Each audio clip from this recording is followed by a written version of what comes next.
The alarm woke Jonah Voss at 03:14 station time, and it did not stop, and that alone told him everything he needed to know before he'd even opened his eyes. 6 years alone on Anchor Point 9 had taught him the difference between the alarms that meant something and the ones the old station threw out of habit, rust talking to itself in the dark. This one was not habit. This one was the reactor core telling him, in the flattest voice its dying processors could manage, that the coolant loop had cracked open somewhere beneath the south ridge, and that the breathable air reserve now sat at 14 hours and counting down. 14 hours. He said the number out loud in the empty corridor, because saying it made it smaller, made it a fact, instead of a sentence being carried out against him. 14 hours until the scrubbers choked on their own poisoned air and the last habitable room on this rock became a coffin with a nice view of the stars. He had built a life out of nothing here. A garden of engineered moss, a radio he talked to like it might one day talk back, a grave for 4 crewmates he had buried with his own hands, and none of it would matter if he could not reach the coolant breach before the counter hit 0. He suited up. He always suited up before he let himself feel anything. It was easier to move than to sit still with a number like that. 6 years ago there had been 5 of them on Anchor Point 9. A survey outpost meant to catalog a dead system's leftovers for 18 months, no longer. A hull breach during the second winter had taken 3 of them in one night. A tearing shriek of metal, and then a silence so total he still heard it sometimes in the walls. A fever no one could name had taken the 4th 11 months later, and Jonah had buried each of them himself, in soil so thin he'd had to blast it soft first, kneeling afterward with his gloves black to the wrist. He had told himself, standing over those 4 markers, that grief was a resource like anything else. Spend it fast and you starve later, so he had rationed it since. Air, water, words. The habit of hoping for anyone new to ever walk through that airlock. The wind outside had gone the color of rust and was moving fast, the way it moved before the planet's twice-daily radiation squalls, which gave him a second countdown to worry about. 90 minutes? Maybe less, before the storm front made outdoor work lethal on its own terms. 2 clocks now, both running down, neither of them asking his permission. He had 11 hours of walkable daylight air in his suit tanks and a coolant breach somewhere in the wreckage field a kilometer south, where the scout ship had gone down 4 days ago and where, his sensors insisted, something was still generating heat. He found her at the 40th minute of the walk, and for one disorienting second he thought his oxygen mix had finally scrambled his brain the way the manual always warned it would. She was hanging from a signal post at the edge of the crash debris, wrists bound above her head with black cable, feet not quite touching the ground. Her skin held the dull violet sheen of the wreck's hull plating, and for one full breath he believed she was some kind of instrument, a sensor rig shaped like a girl, some piece of alien salvage worth stripping for parts. Then her chest moved, barely, a flutter like something drowning refused to stop trying. He stood there longer than he should have, given the clocks running against him, because 6 years of talking to a radio that never answered had not prepared him for a face. Even a stranger's, even an alien's that might open its eyes and look back. The post she hung from was not wreckage. It had been planted deliberately, driven into the hard ground at an angle that suggested ceremony rather than accident, and the cable at her wrists was too clean, too deliberate, to be anything but a decision someone had made on purpose. Somebody had put her here to die slowly, in view of the sky, and left her to it. He had 11 hours of tank air left when he cut her down, and he burned 20 minutes of it doing it because the cable was some alloy his knife would not bite, and because his hands were shaking in a way 6 years of solitude should have trained out of him by now. 10 hours 40. That was what the display read when he finally got her over his shoulder and started back toward the airlock, and the storm front had closed to 60 minutes, and somewhere under the ridge the reactor kept leaking coolant it did not have to spare. Inside, in air that did not want to kill either of them for the moment, he laid her on the medbay table, and the station's ancient diagnostic bed argued with itself for 90 seconds, before admitting it had no idea what she was. Her pulse, if that word even applied, ran in doubled beats, fast then slow then fast, like a rhythm built for a heart with more chambers than his. A black lattice had begun creeping up the side of her throat from a puncture wound at the collarbone, spreading maybe a centimeter every 10 minutes by his rough count. Poison, or a clock of her own. 12 hours 9 minutes remained on the station's air reserve now, ticking down in the corner of every screen, and he had a dying alien on his table and a cracked reactor he had not even started to fix. He almost laughed, a short, ugly sound with no humor in it at all. Was this what the universe considered mercy? Handing a man who had spent 6 years praying for company someone he could not save and could not lose. The medbay's old sensors kept flagging errors he had never seen before. A second, fainter heartbeat signature buried inside her chest cavity that the machine insisted was a malfunction, until he realized cold all over that it was not a malfunction at all, but some organ his own biology had no name for. He shut the alarm off rather than let it keep screaming at him about something he could not fix and did not understand. Understanding could wait.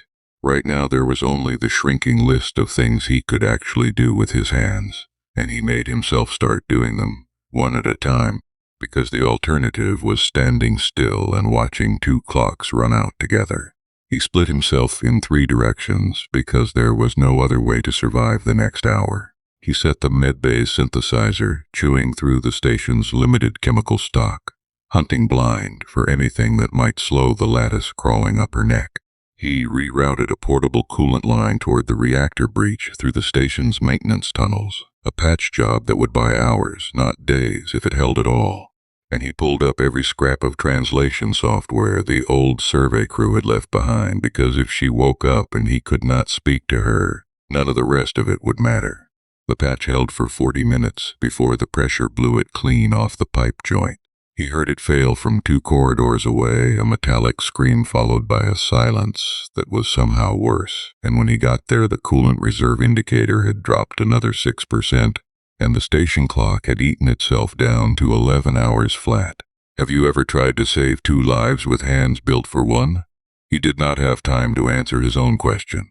The girl seized on the table behind him. He heard the restraints groan against her thrashing, and by the time he reached her, the black lattice had climbed to her jaw, and the translator, cobbled together from 3 dead languages and a lot of hope, finally coughed up its first working phrase, spoken in her own cracked voice, barely audible over the alarms.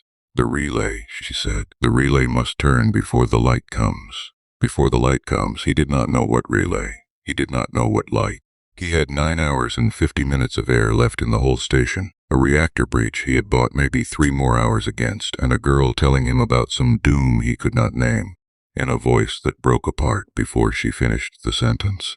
The storm hit at full strength 20 minutes later, and it hit the station's exterior antenna array first, and every screen in the building blinked out at once, plunging him into a dark so complete he could hear his own pulse in his ears.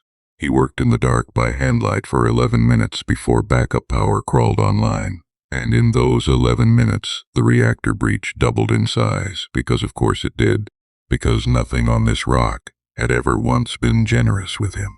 8 hours 40 when the lights came back. He stood in the flickering medbay and understood, with the calm of a man too far past panic to feel it properly, that he was losing. He tried a second patch anyway, cannibalizing a coolant seal from the airlock's backup system, a system he needed intact for exactly the kind of emergency he was currently living through, and told himself it was a fair trade because a working airlock meant nothing if there was no air left to lock in. That patch held longer, 90 minutes instead of 40, before a pressure spike blew a hairline crack clean through the seal's housing, and the reactor's containment field flickered so badly the whole station groaned around him like something alive and in pain. 7 hours 10. He was no longer buying time, he was borrowing it from himself at a rate he could not sustain. She woke fully at hour 7, and her eyes, too large, the color of a struck match, found him before she found the ceiling. Through the stuttering translator, her voice arrived in broken pieces, and what it told him was not a metaphor. A flare, a real one, thrown off by the system's dying secondary star on a cycle her people had tracked for generations, due to peak in. The translator hesitated, converted, apologized for its own math approximately 6 hours and 10 minutes from now, Her scout ship had carried the only calibration key for the old planetary shield relay, buried in the crash debris he had walked past to reach her. Her own people had hung her from that post as punishment, she told him, for trying to warn a rival settlement instead of her own, and left her there for the flare to finish what the rope could not. He asked her, in the clumsy patchwork the translator allowed, why she had done it. She looked at him for a long moment before the machine gave him her answer. Because letting them die quietly felt worse, she said, than dying loudly for trying. 6 hours left on the flare, 7 hours 40 on the air. A reactor breach eating both budgets from underneath. He almost told her it was impossible. Instead, he asked her if she could still walk. She could not yet, the lattice poison still choking her muscles 1 degree at a time. So he did the only math that made sense. Leave her on the table wired to what little medical support the station had. Go alone into the wreck a second time. Dig the calibration key out of debris with a storm-battered body and a suit reading 6 hours of tank air. And pray the relay itself, a structure he had walked past for 6 years without once knowing its name, still had power enough left to accept the key when he found it. The wreck at hour 6 was a different place than it had been on the walkout. The storm had shifted its architecture, half burying the hull, he remembered, under a new dune of ash-colored grit, and twice he had to backtrack because a passage he'd used before had simply stopped existing. His suit display kept a second, smaller countdown running now alongside the air gauge, a thermal readout climbing steadily as the storm leached heat through even the station-grade insulation, and he understood that if the cold won before the clock did, none of the rest of the math would matter at all.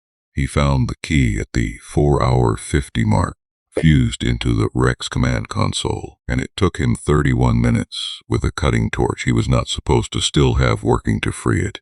31 minutes he did not have because the storm had begun stripping heat out of his suit faster than the reactor back home could replace it, because everything, always, cost more than the clock allowed.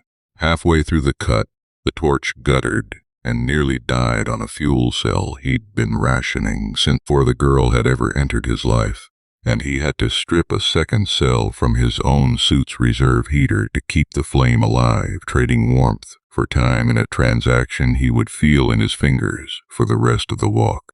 He carried the key to the relay tower at 4 hours 9, and the tower was dead.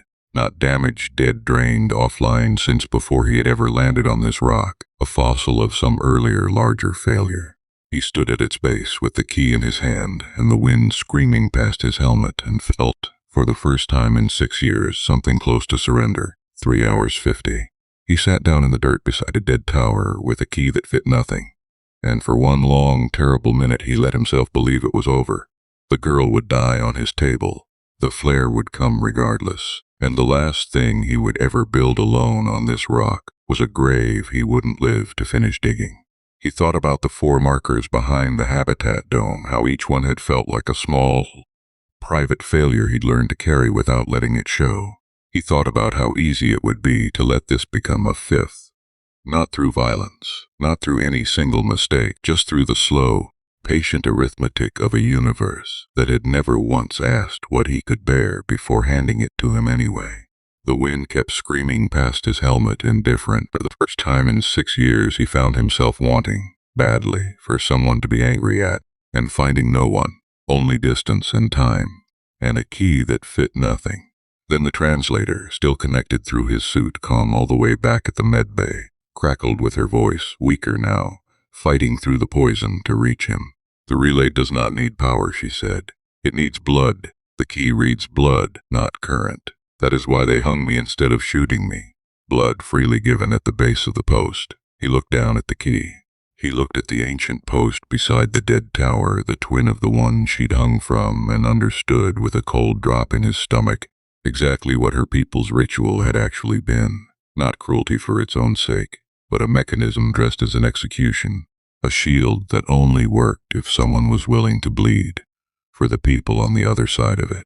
2 hours 40 on the flare, 1 hour 10 of breathable air left in his own tank, the numbers finally, brutally converging. He cut his palm open against the key's edge and pressed it to the post, and the relay woke like something startled out of a decades-long sleep, humming, climbing, a shield field spreading overhead in a faint violet dome that swallowed the storm's static whole. He did not have air to walk home in a straight line. He staggered, and the suit told him in the same flat dying processor voice as the reactor alarm hours before that he had 11 minutes of oxygen remaining, and the station was 18 minutes away on foot. He made it because she talked him the whole way, her voice thinning with every sentence, telling him about a settlement he would never see, about a name that was not a name so much as a sound her people made for someone who chooses to stay when leaving would be easier. And he did not know, staggering blind through a dying storm with a wound in his own hand and the flare finally cresting bright and harmless behind the new shield, whether she was talking to keep him alive or to keep herself from realizing she was fading. Twice he went down in the ash grit, and twice her voice in his ear was the only reason his hands found the ground and pushed him back up instead of staying there. The suit stopped reporting his air in minutes at some point and started reporting it in seconds instead, a small clinical cruelty that felt almost personal, and he counted those seconds out loud between breaths, because counting was the only kind of praying he still knew how to do.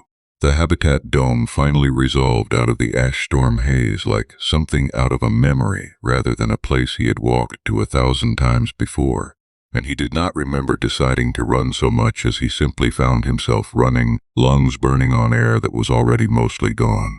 He got through the airlock 9 seconds before his tank ran dry, and he did not remember the last 100 meters at all. She died 4 hours after the flare passed, not from the poison. The synthesizer had finally, cruelly, found the antidote with time to spare, but from whatever it cost a body like hers to give blood to a relay built for someone twice her size. He sat with her the way he had sat with the 4 crewmates he'd buried years before, except this time there was no ground soft enough to dig, only stars outside the reinforced window, and a shield overhead that would hold for a generation because of what she'd done twice, once on a post she never should have survived, and once beside a tower that never should have worked.